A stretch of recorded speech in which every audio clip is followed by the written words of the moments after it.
आज के दौर में हर विपक्ष का नेता बेरोजगारी की बात कर रहा है, क्योंकि इस वक्त भारत की सबसे बड़ी समस्या बेरोजगारी ही है।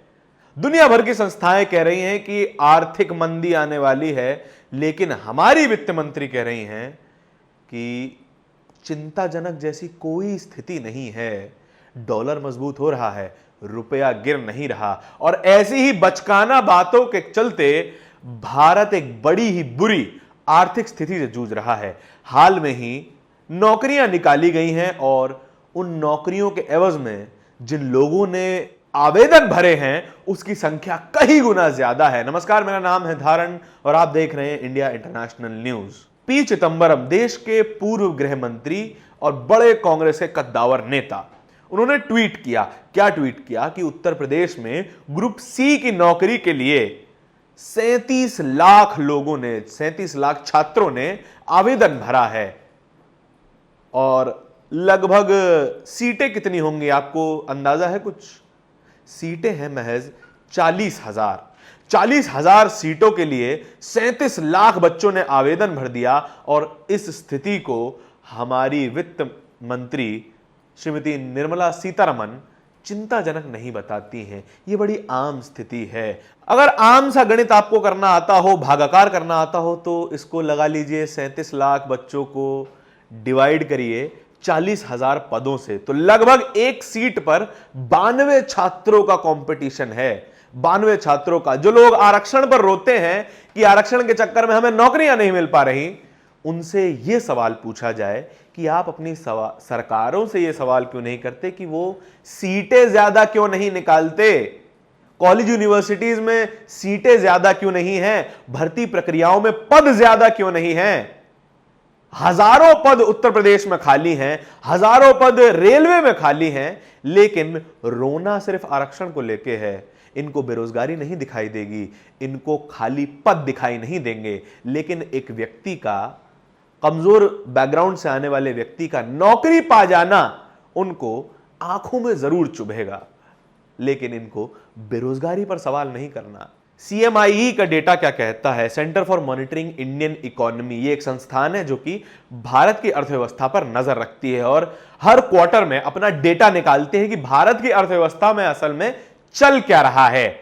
वो कहती है कि भारत में 8% की बेरोजगारी है, यानी कि जितने भी लोग नौकरी कर सकते हैं और नौकरी करना चाहते हैं, उनमें से 8% लोगों को नौकरियां नहीं मिल रही हैं, और नौकरियां मिल भी रही हैं तो वो उनके लायक नहीं है। यानी कि छात्र ज्यादा पढ़े लिखे हैं और उनके हिसाब की उनको नौकरियां नहीं मिल रही हैं। PhD MPhil किए हुए लोग भी चपरासी के पद के लिए आवेदन भर रहे हैं, सफाई कर्मचारी तक के पद के लिए वे आवेदन भर रहे हैं। PhD MPhil करे हुए लोग। उत्तर प्रदेश में एक बड़ी पुरानी खबर मेरे को याद आती है, जहां पर सफाई कर्मचारियों का टेस्ट लिया जा रहा था, अभ्यर्थियों का टेस्ट लिया जा रहा था, और उसमें पता चला कि उनमें से करीब 1000 अभ्यर्थी PhD किए हुए हैं।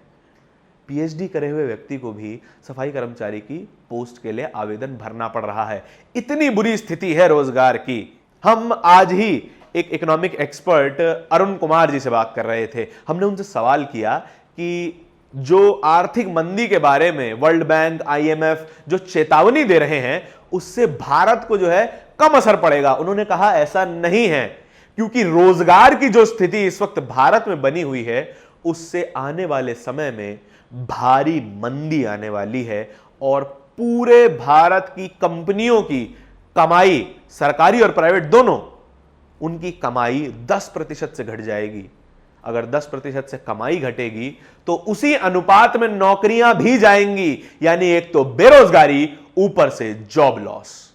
और उसी बीच पी चिदंबरम एक बड़ा सवाल खड़ा कर रहे हैं। वो कहते हैं कि नरेंद्र मोदी के 8 साल के कार्यकाल में हमें मिला 8 का आंकड़ा बेरोजगारी में, 8% की बेरोजगारी, और इस देश में कोई सवाल नहीं।